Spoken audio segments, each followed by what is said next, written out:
अपने देश की या तो प्रशंसा हो या अपने देश की उन्नति के लिए परमात्मा से प्रार्थना की गई हो, उसको राष्ट्रगान कहते। इसमें कौन सी बात है बता दो आप मुझे। ये क्या है आप याद रखना। 1911 में जॉर्ज पंचम नाम का एक व्यक्ति जब भारतवर्ष में आया था तो कलकत्ता में समुद्र के किनारे पर उसको खुश करने के लिए, उसके तलवे चाटने के लिए, उसकी चापलूसी में रविंद्रनाथ टैगोर ने यह गीत गाया था।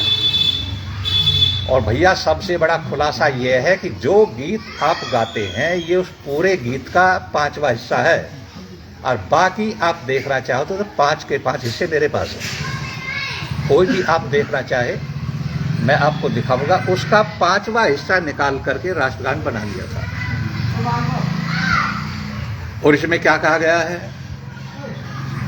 जन गण, जन माने मनुष्य, गण माने देवता भी है और गण माने समूह भी है।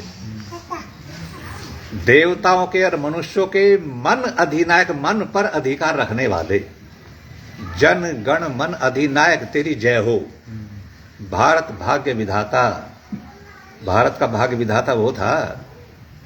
वतन पर शहीद होने वाले दयानंद जैसे धर्म के योद्धा ऋषि मुनि भाग्य विधाता नहीं हुए। अरे भाग्य विधाता तो आदमी अपना आप होता है। आप भाग्य के भरोसे बैठे रहो, यदि करोगे नहीं तो आपको एक रोटी भी नहीं मिलेगी।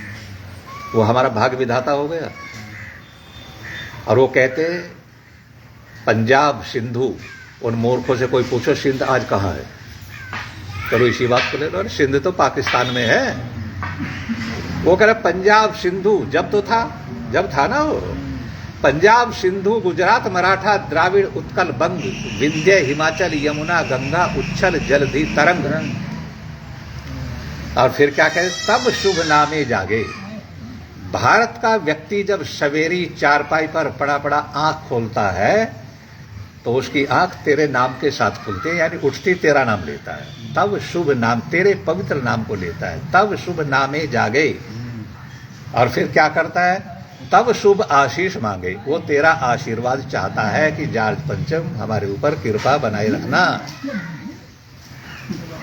और फिर क्या करता है? आशीर्वाद मांगने के बाद क्या? गाहे तब जय गाथा। फिर तेरी जय के गीत गाता है कि हे भगवान सदा सदा अंग्रेजों का राज्य बना रहे।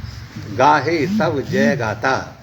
और जन गण मंगल दायक जय हे भारत भाग्य विधाता। ये आग लगाने के काबिल है। और ये प्राइमरी पाठशाला से यूनिवर्सिटी तक ये गीत आज भी गाया जाता। ये उनकी शर्त में है, लेकिन गाते हैं ना हम तो। सब जगह ही चल रहा। और ऐसी बुद्धि हो गई, यदि किसी व्यक्ति से कहा जाए कि तुम गलत कर रहे हो, क्या कहते हैं? अजी सब पागल ही हैं। सोलंकी साहब 500 रुपये पुरस्कार में दे रहे हैं, इनके लिए बहुत बहुत धन्यवाद। मैं आपसे ये कह रहा हूं कि हमें बहुत सावधान रहना है।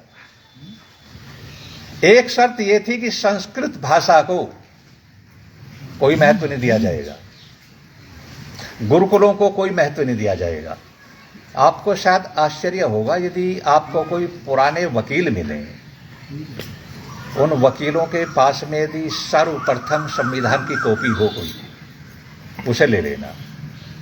उस संविधान की कॉपी में आप क्या देखोगे? जो संविधान की पुस्तक है भारत के संविधान की, उसमें आप क्या देखेंगे? उसकी जिल्द पर क्या बना हुआ है? श्री कृष्ण रथ में खड़े हुए हैं, अर्जुन माथा पकड़े हुए बैठे हैं, 4 घोड़ों का रथ है और श्री कृष्ण उपदेश कर रहे हैं। इन पापियों ने वहां से बिल्कुल निकाल दिया। ये कोई 100 रुपये दे रहे हैं, धन्यवाद। वो बिल्कुल साफ कर दिया। पहले अध्याय में क्या है? रावण को फतह करके और श्री राम पुष्पक विमान में बैठ करके भारत में आने की तैयारी कर रहे हैं।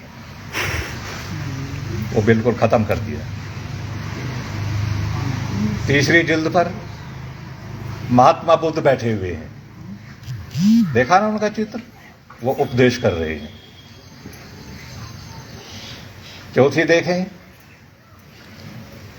अशोक वाटिका में बैठी है सीता माता, रावण सामने खड़ा है, रावण डरा रहा है और सीता माता कह रही है कि तू राम के पैरों की धूल के बराबर भी नहीं है, मेरी तेरी शक्ल भी देखना नहीं चाहती। एक जिल्द में देखोगे ऐसा आश्रम है, उसमें गुरुकुल चल रहा है, विद्यार्थी सामने बैठे हैं और कोई संत उपदेश कर रहा है, पढ़ा रहा है। वो सब का सब साफ कर दिया। किसने साफ किया? मैंने किया, आपने किया, किसी मुसलमान ने नहीं किया, आपके रहनुमाओं ने किया है। आप कहते आज के दिन हमें आजादी मिली थी। प्यारे भाइयों, एक बात बताइए। पहली बात तो यह है कि 14 अगस्त को, इनके स्विच ऑफ कर लीजिए, 14 अगस्त को पाकिस्तान बन गया था, टुकड़े हो गए थे ना।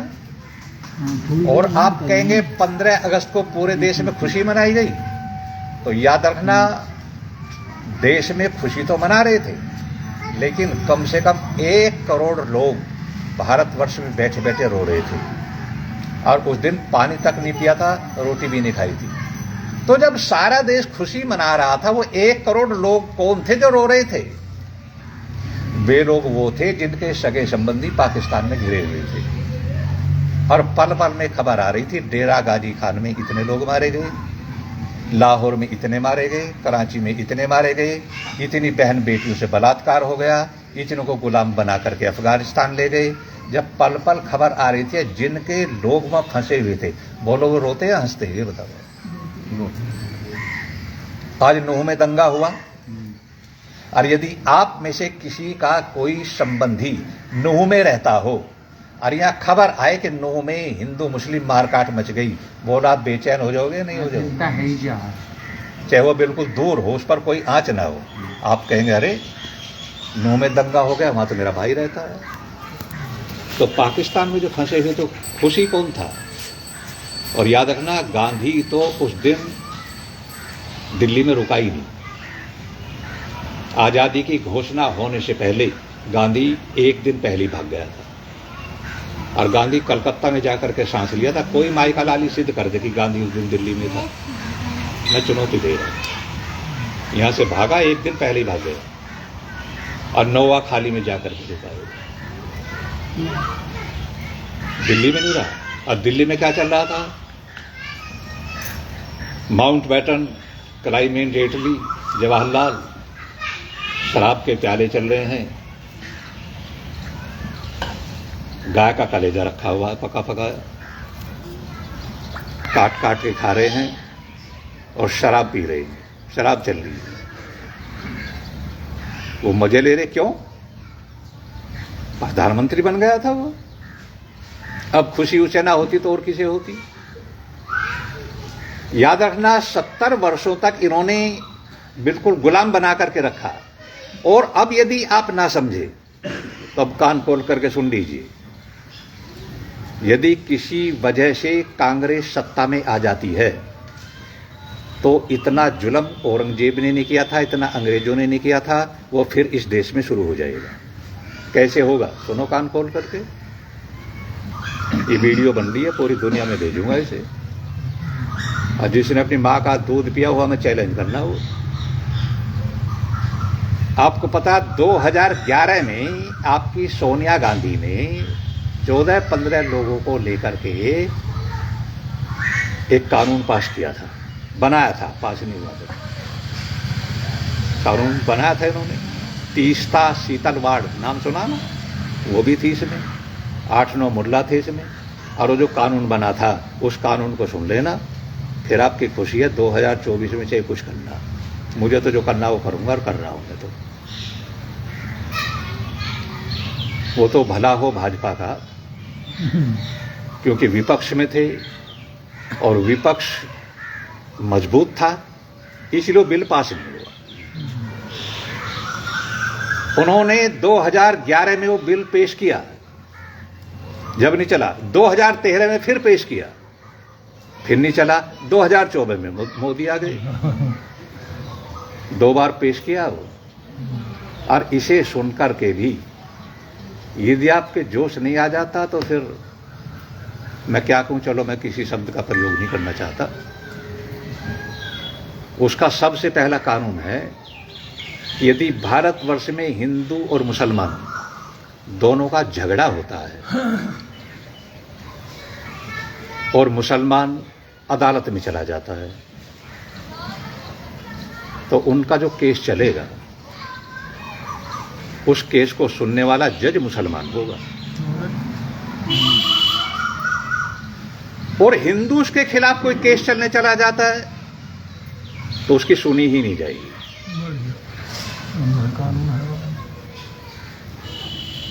समझ में आ रही होगी ना?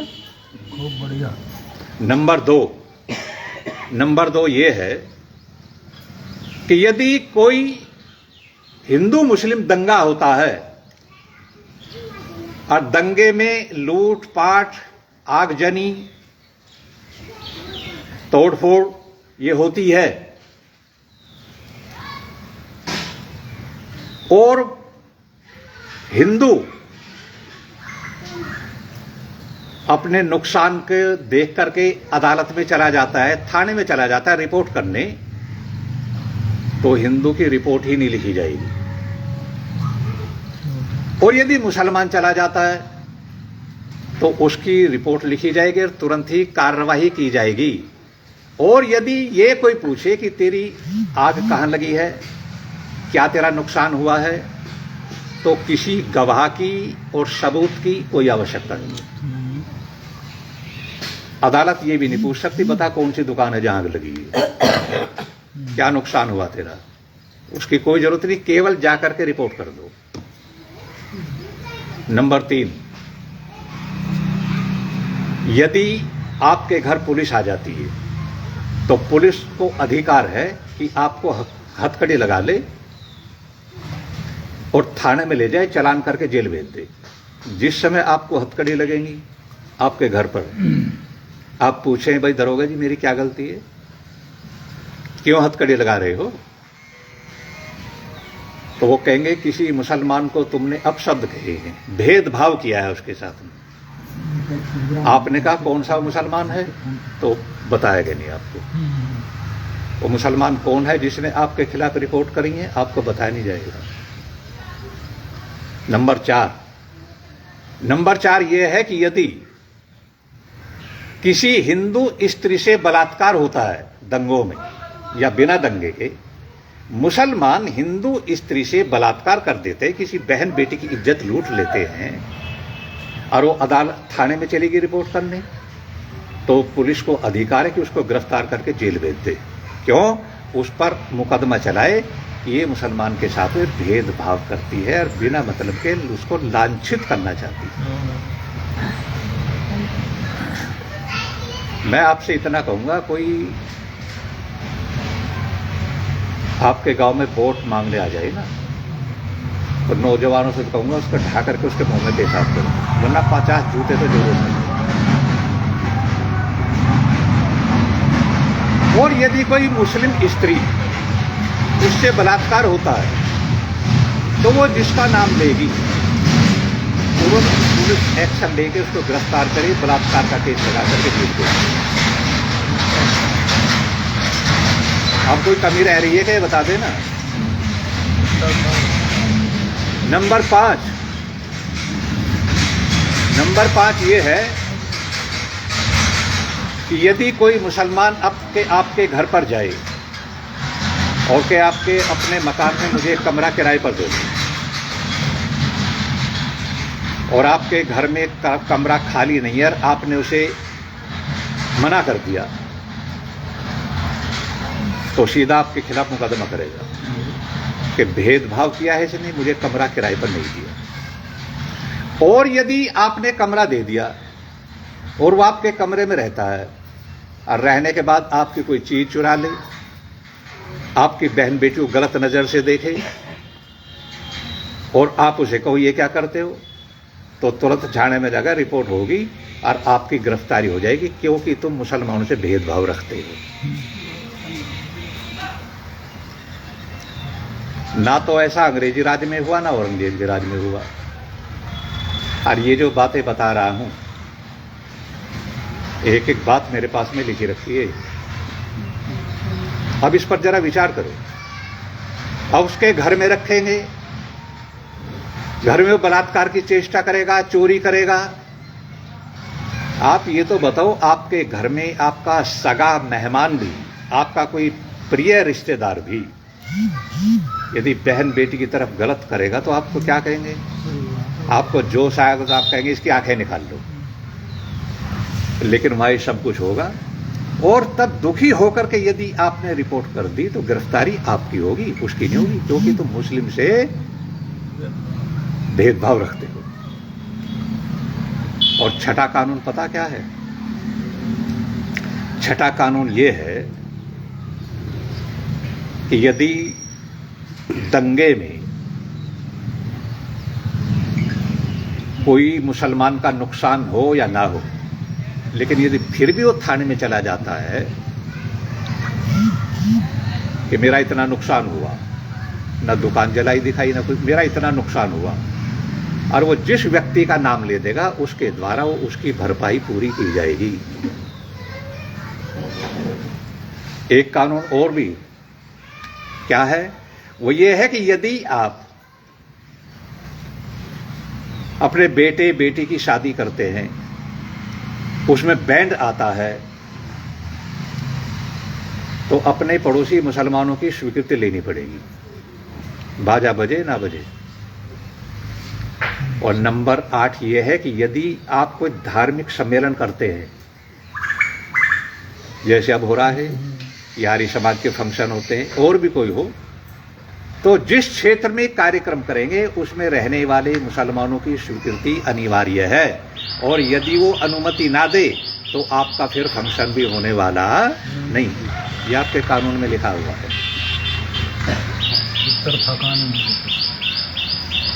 और एक बात और है, 9वां नंबर कानून का ये है कि जिस क्षेत्र में दंगा होता है उस क्षेत्र के दंगा होने पर हिंदू युवाओं को एकदम गिरफ्तार कर लिया जाए, क्योंकि मुसलमान तो दंगा करता ही नहीं। और कानून और भी बहुत हैं, ये तो मैंने आपको मोटे मोटे बताए।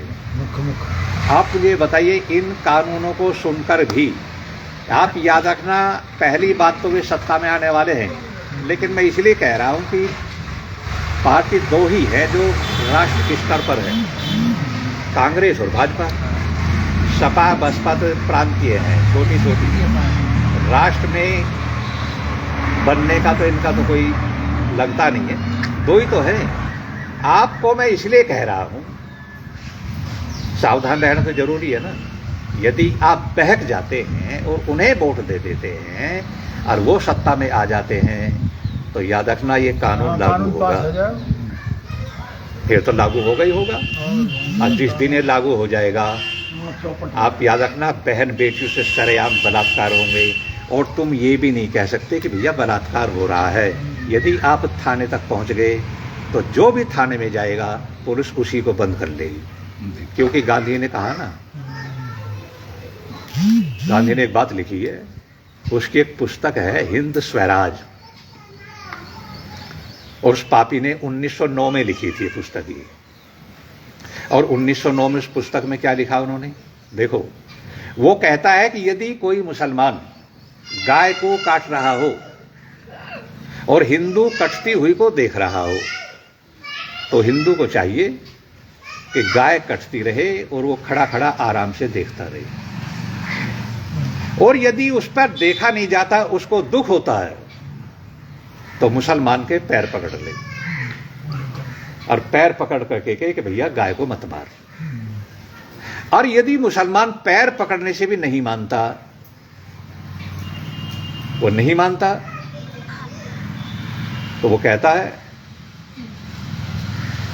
हिंदू को चाहिए कि अपने पेट में तलवार मार ले, लेकिन मुसलमान को कुछ न दे।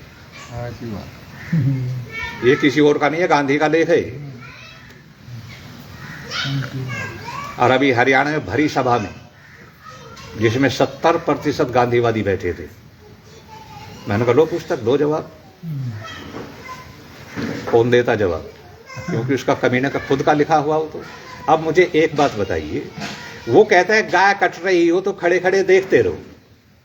अब यदि कोई गांधी का चेला हो और उसके घर में रात को एक बदमाश आ जाए और बदमाश माल ढूंढ रहा है, तो गांधी के चेले को क्या करना चाहिए? बैटरी लेकर के माल दिखाओ, ले वॉशिंग मशीन ये रखी है, फ्रिज ये रखा है, अब टेलीविजन ये रखा, और तेरे पास साधन नहीं है तो मेरी कार में रख ले, तेरे घर छोड़ करके आऊं। सही बात है। और यदि वो माल का भूखा नहीं है और उस मालिक की बेटी पर हाथ डाल देता है, तो गांधी के चेलों को क्या करना चाहिए? जैसे गाय कटती रहे और हिंदू खड़ा देखता रहे, ऐसे ही बेटी के कपड़े उतरते रहे और बेटी के बाप को खड़ा खड़ा देखता रहे। इतने लुच्चे आदमी ये हुए जिसको तुम किसी को महात्मा, किसी को बापू। मैं तो ये कहता हूँ हिंदुओं से, जिसको बापू कहा करो पहले अपनी माँ से पूछ करके जाया करो, इसे बापू कह दूं या ना कह दूं। आसाराम बापू, मुरारी बापू, गांधी बापू, इन हिंदुओं के बापू इतने हो गए, किसी को फूफा ना कहना शुरू कर दे मुझे तो ये डर लगने लगा। अरे अपनी माँ से तो पूछ लिया करो, माँ से बापू कह दूं या ना कह दूं मैं? बापू वो होगा जिसे माँ कहेगी। बोलो होगा या नहीं होगा? हमारा बापू वो है जिसे माँ कहेगी बेटे तेरा बापू ये है। बापू का पता माँ देती है, इसीलिए वेद को माता कहा है। स्तुता मया वरदा वेद माता। हम सबका जो पिता है परम पिता परमात्मा, बोलो उसका परिचय किसने दिया? वेद ने दिया ना। तेरा बापू निराकार है, सर्वव्यापक है, सर्वांतर्यामी है, सर्वाधार है, सर्वेश्वर है, सर्वव्यापक, अजर अमर अभय नित्य पवित्र। तेरा बाप वो है जिसको माँ ने बताया वही हमारा बाप है। तो वैसे ही बापू कहने लगते हैं। और एक बात याद रखना, कांग्रेस का पिता, राष्ट्रपिता केवल गांधी नहीं है, एक राष्ट्रपिता और भी है। वो नहीं पढ़ा होगा आपने, ना सुना होगा। राष्ट्रपिता गांधी, राष्ट्रपिता। अरे ये बताओ, राष्ट्र ही सबका पिता होता है, राष्ट्र का तो पिता कोई होता ही नहीं है। पहले तो ये समझो पिता किसे कहते हैं। पिता उसे कहते हैं अन्न विद्या सुशिक्षा आदि दानई पालयति रक्षति च, जो अन्न खिलाता है, शिक्षा देता है, रक्षा करता है, पालन पोषण करता है, उसको कहते हैं पिता। बोलो धरती हमारा पालन करती है या हम धरती का पालन करते हैं? बता दो आप। धरती हमें खाने को देती है या हम धरती को खाने को देते हैं? इसका पिता एक आदमी हो सकता है कभी भी? लेकिन कुछ भी कह दे, एक राष्ट्रपिता और है, राजा राम मोहन राय। दरोगा जी तो स्वाध्यायशील आदमी है। कांग्रेस का इतिहास पढ़ना, कांग्रेस का जो इतिहास है उसका जो 3 खंडों में है, और पहले खंड के प्रश्न नंबर 12 पर जो नया संस्करण है, प्रश्न नंबर 12 पर लिखा हुआ है कि राजा राम मोहन राय ने सती प्रथा का विरोध किया था और अंग्रेजी शिक्षा को लागू करने में उसने भरसक प्रयास किया था। इसलिए राजा राम मोहन राय को भी राष्ट्रपिता कहना उचित होगा।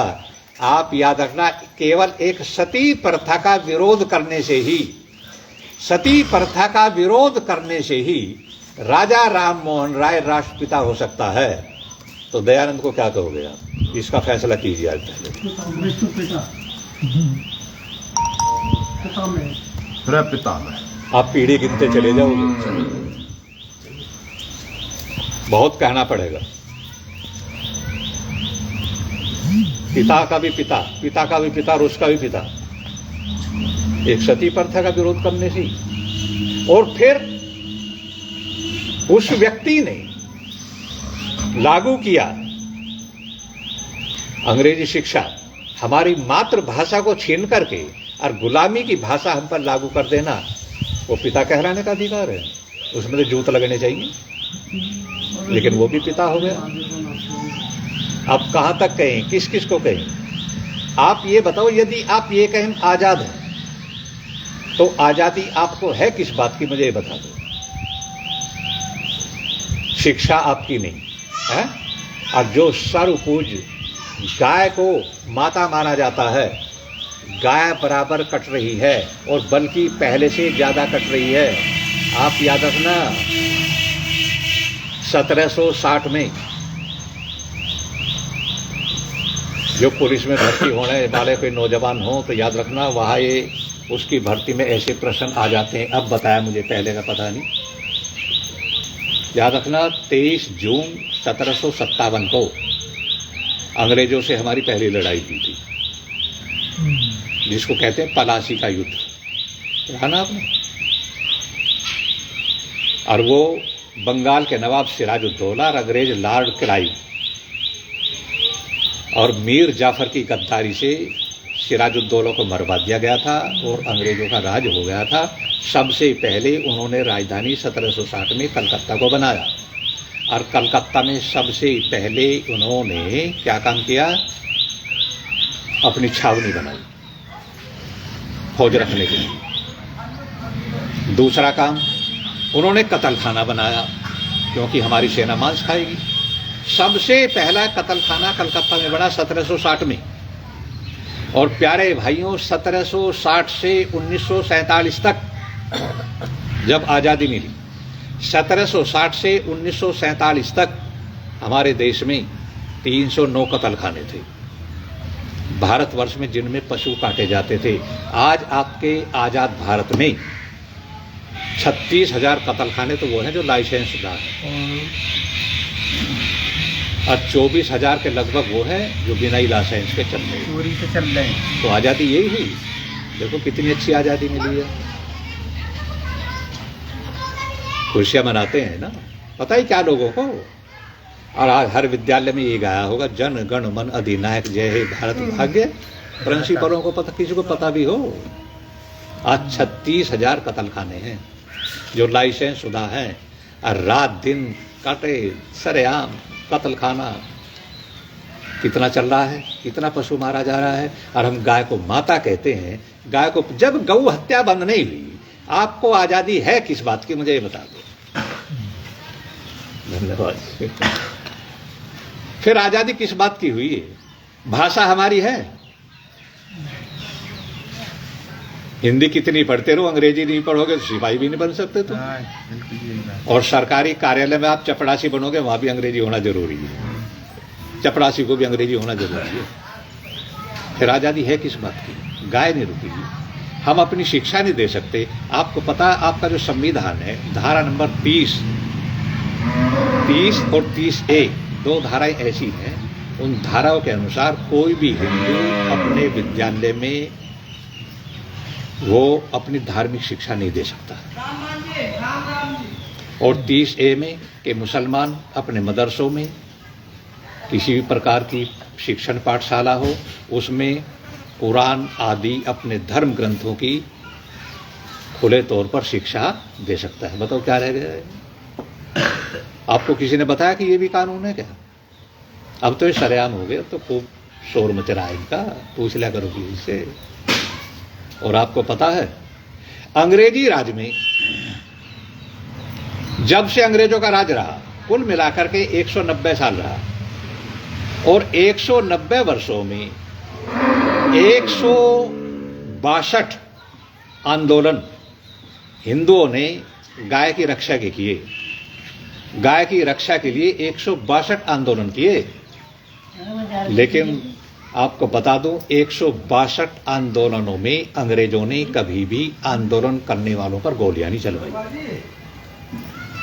लाठी चलवाई या ज्यादा से ज्यादा आंसू गैस छोड़ दिए। लेकिन जिस दिन ये भारत आजाद हो गया, आजाद होने के बाद में गौ रक्षकों पर पता ना 7 नवंबर 1966 को गोलियां चली थी। 148 आदमी थे। ये सपा ने चलवाए? नहीं, कांग्रेस ने। आप सुनो क्या था जब, इसका खुलासा कर दूं थोड़ा सा। 11 जनवरी 1966 को लाल बहादुर शास्त्री ताशकंद में मारे गए। वैसे ईमानदार तो बहुत था, लेकिन वहां वो कायरता दिखा गया और वो दबाव में आ गया, समझौता कर लिया। लेकिन फिर भी जहर दे दिया उसे। वो तो बाद में बताया डॉक्टरों ने जहर दिया गया इस आदमी को। जब वो मर गए और वो खबर भारत में आई, लाल बहादुर शास्त्री की मृत्यु हो गई, तो उनकी मृत्यु का दुख नहीं हुआ किसी को। ये अफरा तफरी मची, अब प्रधानमंत्री कौन है? मीटिंग बैठी, मीटिंग में पास हो गए, उनके लाश को लाया जाए, लेकिन लाश को लाने से पहले ही गद्दी तो खाली नहीं रहनी चाहिए। भाई प्रधानमंत्री कौन बनेगा? तो गुलजारी लाल नंदा को टेम्परेरी प्रधानमंत्री बना दिया। और जब प्रधानमंत्री बन गए, उनकी लाश आई और अंत्येष्टि संस्कार के बाद कांग्रेस के लोग बैठे, प्रधानमंत्री किसको बनाया जाए? इंदिरा ने कहा प्रधानमंत्री मैं बनूंगी। लेकिन एक आदमी थे निजलिंगप्पा, वो बड़े धाकड़, उसने कहा तू क्यों बनेगी प्रधानमंत्री? मैं बनूंगा। अब वो डर गई कि बाजी मार सकता है। अब वो भागी भागी पहुंची संत विनोबा भावे के पास में। संत नहीं था, एक नंबर का पापी था वो। स्वामी श्रद्धानंद का उसने बहुत विरोध किया था शुद्धि आंदोलन में। उसके पास पहुंच गई और उससे जाकर के कहा कि मुझे प्रधानमंत्री बनना है और तुम बना सकते हो, मुझे बनाओ। विनोबा भावे ने कहा कि फिर एक काम कर, जितने भी कांग्रेस के बड़े बड़े नेता हैं सबके पैर पकड़ ले जाकर के, आज जितने साधु संत हैं उनका आशीर्वाद ले, तो प्रधानमंत्री बन जाएगी। उनका ठीक है, तो पहले तो आशीर्वाद तुम ही तो। उनका मेरा आशीर्वाद है। नेताओं के पास घूमी, साधुओं के पास घूमी, आर्य समाज के नेताओं के पास गई, साधुओं के पास गई। अंत में एक सन्यासी थे करपात्री महाराज, वो महर्षि दयानंद का तो बहुत दुश्मन था, लेकिन गौ रक्षक बहुत बड़ा था, गायों की पूजा बहुत करता था। उसके पास पहुंच गई, उसने कहा मुझे आशीर्वाद दो। उसने कहा मेरा आशीर्वाद है तुम प्रधानमंत्री बनोगे। और 24 जनवरी को प्रधानमंत्री बन गई वो। चुनाव थोड़े हुए थे, 66 में बहुमत से प्रधानमंत्री बन, 66 में प्रधानमंत्री बन गई। और जब प्रधानमंत्री बने हुए से 3 महीने हो गए, तो करपात्री जी ने इंदिरा से कहा कि मैं तुमसे मिलना चाहता हूं, कि आ जाओ। अब करपात्री जी गए और इंदिरा से जाकर के कहा कि देखो इंदिरा, तुम ये मानती हो कि तुम प्रधानमंत्री मेरे आशीर्वाद से बनी हो? इंदिरा ने कहा हाँ जी, औरों का भी बहुत आशीर्वाद है और आपका भी है, मैं मानती हूं।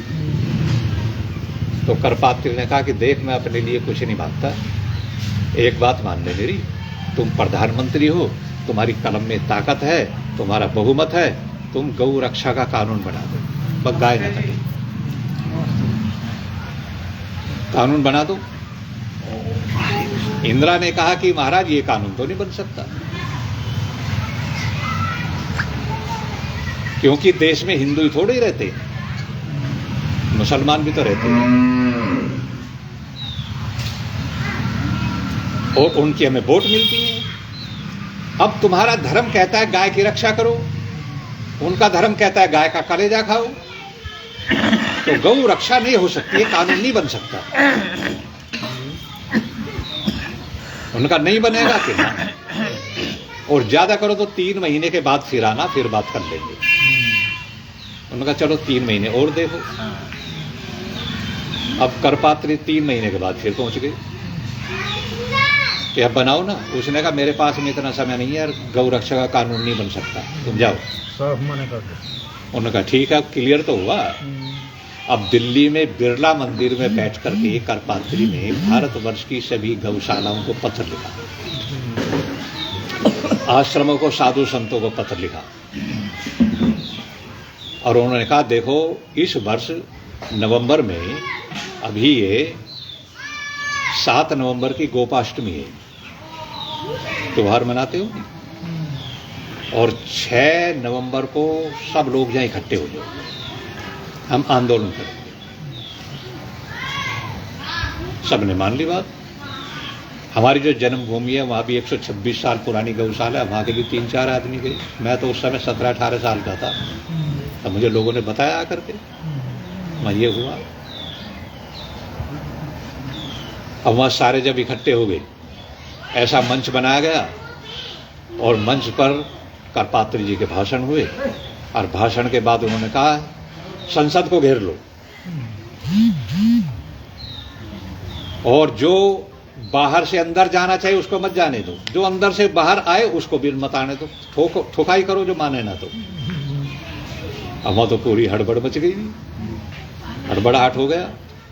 अब जब इतनी अफरा तफरी मची, इंदिरा के आदेश हो गए, गोली मर गए, कटाकट कटाकट। 1 मिनट भी पूरी नहीं हुई थी 148 आदमी ढेर हुए। तो बताओ कितना जुल्म करो कांग्रेस। आपको पता है किसी ने भी, कोई 22 लिख देता है, कोई 23 आदमी लिख देता है, 148 आदमी मरे थे। अब भगदड़ मच गई, फिर क्या करते, गोलियों के सामने कौन रोके। तो देखो एक बात हुई थी उस दिन, स्वामी जी हिंदू है तो रात मिली है तो ये दोनों के ही रात में मिली है, कभी ना। जब वो इतने मरे तो करपात्री ने मंच पर खड़े होकर के एक बात कही थी। उन्होंने कहा कि देख इंदिरा, तू तो यहां नहीं है, मेरी आवाज नहीं सुन रही होगी, लेकिन तेरे चेले चपाटे बता देंगे तुझे। एक बात याद रख लेना कि मैंने आशीर्वाद दिया था, तुम प्रधानमंत्री बन गई, लेकिन आज तुझे श्राप दे रहा हूं। और श्राप ये दे रहा हूं कि जिस प्रकार से 148 गौ भक्त मरे हैं, तू भी एक दिन इसी प्रकार से गोलियों से मरेगी। और जा आज के ही दिन मरेगी। गोलियों से मरी ये एक अलग बात है, लेकिन आश्चर्य की बात यही है कि जिस दिन इंदिरा मरी 7 नवंबर 1966 को गोपाष्टमी का पर्व था। 31 अक्टूबर 1984 को भी गोपाष्टमी का ही पर्व था। कैलेंडर देख लेना, अब तो मोबाइल में देख लेना। 31 अक्टूबर। और गोलियों से मरी ना, इंदिरा के पेट में से 42 गोली निकली थी। 38 तो स्टेन वाले ने 38 चलती है ना उसमें, तो पूरा ही भ्रष्ट उतार दिया। और 57 तो रिवाल्वर लिए खड़ा था, 5 साल उतनी ही मारी। 42 गोली निकली इंदिरा की जेब में से, 42 गोली निकली थी और उसी दिन मरी। मैं नहीं कह रहा कि वो उसके श्राप से मर गई, लेकिन संयोग तो माना जाएगा। संयोग तो वो बैठा। आप मुझे एक बात बता दीजिए, जो गौ रक्षकों पर इस तरह से गोलियां चलवाता हो, और अंग्रेजों ने 190 साल में एक बार भी गोलियां नहीं चलवाई, और वो ब्राह्मण की बेटी, ब्राह्मण कहोगे उसे, गोलियां चलवाई आजाद भारत में। आज आप किस मुंह से कह देते हैं कि हम आजाद हैं? बताओ कौन सी आजादी है वो? कानून आपका है, गौ रक्षा होती है, क्या होता है? अशिक्षा आपकी है? गौ आज भी तुम, और 10 अरब रुपया प्रतिवर्ष इंग्लैंड के, लंदन के प्रधानमंत्री को आपको मुआवजे के रूप में देना होता है, अब भी देते हो। संसद में हर सत्र में 2 व्यक्ति इंग्लैंड के रहना आवश्यक है। अब नई संसद बन गई है, इसमें नहीं बैठेगा कोई। अच्छा, नई बन गई है, ये भी कानूनन है। अब कानून बदलेगी अमित शाह ने। और याद रखना, अब तो 1400-1500 कानून जो है, 35,785 कानून है सारे के सारे। उनमें से बहुत निकल गए हैं, कुछ निकाले हैं, लग रहे हैं, लोग लग रहे हैं। लग रहा है। मैं ये नहीं कहता कि कोई पार्टी सबसे अच्छी है, लेकिन मैं फिर भी कहूंगा कोशिश तो है, औरों के मुकाबले भाजपा सबसे अच्छी है। बिल्कुल। दूध का धुला हुआ कोई नहीं है, नंगे लफंगे सब में होते हैं, लेकिन हिंदू की रक्षा के लिए, संस्कृति की रक्षा के लिए आज भी इनसे अच्छा कोई भी नहीं है। आपको जैसा भी है आपको बैठाना पड़ेगा, वरना तो हमारे साथ में ये काम नहीं करोगे तुम, बैठ जाओ भी बिल्कुल। वहां क्या हुआ देखो, यात्रा निकल रही है, और यात्रा पर कहीं भी निकालो, ये नूह की बात हो रही है, पत्थरबाजी होती है। हम अपनी धार्मिक यात्रा नहीं निकाल सकते हैं, माइक नहीं बजा सकते, और जो वो कानून लागू हो गए, फिर क्या होगा? एक एक बात पर विचार कर लेना। यदि अब भी तुम्हें ये होश नहीं आता तो फिर भगवान भी तुम्हें बचाने वाला 2024 में जितना भी वो बल लगा दीजिए। उस गुलामी से तो यही की गुलामी, क्योंकि चुनाव में 2-4 मर भी जाए, तुम्हें जेल जाना पड़ जाए, तो उस कानून से तो अच्छा ही होगी। क्योंकि उस कानून में एक कानून ये भी है कि यदि कोई मुसलमान, 10 मैंने बताए थे, 11वां बता रहा हूं, यदि मुसलमान धर्म परिवर्तन करते हैं, यानी तुम्हें मुसलमान बनाते हैं, तो मुसलमान बन और मैं उसका विरोध करूं, अदालत में चला जाऊं, तो दंड मुझे भुगतना पड़ेगा, मुसलमान को दंड नहीं पड़ेगा। तुम भेदभाव रखते हो, मुसलमान बनने तो बनने दो। और यदि तुम किसी मुसलमान को हिंदू बनाते हो और वो अदालत में चले जाते हैं तो तुम पर कार्रवाई होगी। उल्टा कानून आपको हर स्टेशन पर मिलेगा, बड़े बड़े स्टेशनों पर व्हीलर, देखो ना, book stall, wheeler book stall, ये उन शर्तों में है। व्हीलर कौन था? व्हीलर एक अंग्रेजों का सेनापति था जो 1857 में, जिसने कानपुर के पास में एक शहर है घाटमपुर, और घाटमपुर के पास में 2 गांवों में आग लगा दी थी, जिसने झुग्गी झोंपड़ियों के घर थे, अब ऐसे पक्के लेंटर नहीं थे, छान पड़ी थी, छप्पर धू धू करके जल रहा है। और एक व्यक्ति का चार्ल्स बोल, उसने लिखी इंडियन म्यूटिनी, यानी भारतीय विद्रोह, और अपनी पुस्तक में वो व्यक्ति साफ लिखता है कि जिस समय हमने उस गांव में आग लगाई और गांव धड़ाधड़ जलने लगा, तो माताएं बहनें अपने छोटे छोटे बच्चों को छाती से लिपटा करके गांव से बाहर भागने की कोशिश करी, लेकिन उन्हें क्या पता था कि बाहर भी नहीं बचोगे, क्योंकि गांव के चारों तरफ हमारी सेना राइफल लिए खड़ी थी और उनको आदेश था जो भी स्त्री पुरुष गांव से बाहर निकले उसको गोली मार दो। तो माताएं बहनें अपने बच्चों को छाती से चिपटा चिपटा करके जान बचाने के लिए गांव से बाहर आई, और गांव से बाहर आती धड़ाधड़ उनको गोलियों से भून दिया गया। इंडियन म्यूटिनी चार्ल्स बोल नाम के व्यक्ति ने लिखा है। और वो जो व्हीलर था, व्हीलर को उसी समय घाटमपुर के लोगों ने, कई किसानों ने घेर करके वहाँ मार दिया था। अंग्रेजों ने कहा कि व्हीलर के नाम भारतवर्ष में अमर रहना चाहिए, इसलिए उसके नाम पर बड़े बड़े स्टेशनों पर बुक स्टॉल होनी चाहिए। आप बड़े स्टेशन पर किसी पर भी देख लेना। चलो खैर, समय भी काफ़ी हो गया, आपको भूख भी लग रही होगी, और जितना बताया इसी हजम कर लेना। पहले तो इसी को हजम कर लेना। तुम जन्माष्टमी पे और है स्वामी कार्यक्रम, जन्माष्टमी पे है, जन्माष्टमी आने वाली है 1 महीना बाद में, रक्षाबंधन के बाद 7 ये मैंने सतीश जी को प्रेरित किया था केवल इसीलिए। मैंने कहा 15 अगस्त पर कुछ लोग आ जाएं और मेरी बात सुन ले। वो खैर कुछ नहीं। जब आज़ादी के समय 42 करोड़ आबादी थी, देश की आबादी 42 करोड़ थी। क्रांतिकारी तो कितने थे आपको पता ही है, नेता कितने थे, राष्ट्रवादी कितने थे। तो ऐसे आदमी तो बहुत थोड़े ही हुआ करते हैं। इन्होंने प्रचार भी दोनों भाइयों ने बतेरा किया, उसके बावजूद भी इतनी संख्या में आपने विराजमान है। सावधान रहना आपके बस की बात है। आपका काम है जन्माष्टमी पर, मेरे विचार से 6 या 7 सितंबर की जन्माष्टमी है। 7 सितंबर। हाँ, तो मैं तो नहीं रह पाऊंगा, मुझे तो जम्मू जाना है। जम्मू में प्रोग्राम है, जम्मू कश्मीर। लेकिन यहाँ जो प्रोग्राम हो आप सभी आए, और ये लोग हैं यही तो, जब यहाँ तो हर महीने कर लिया करो।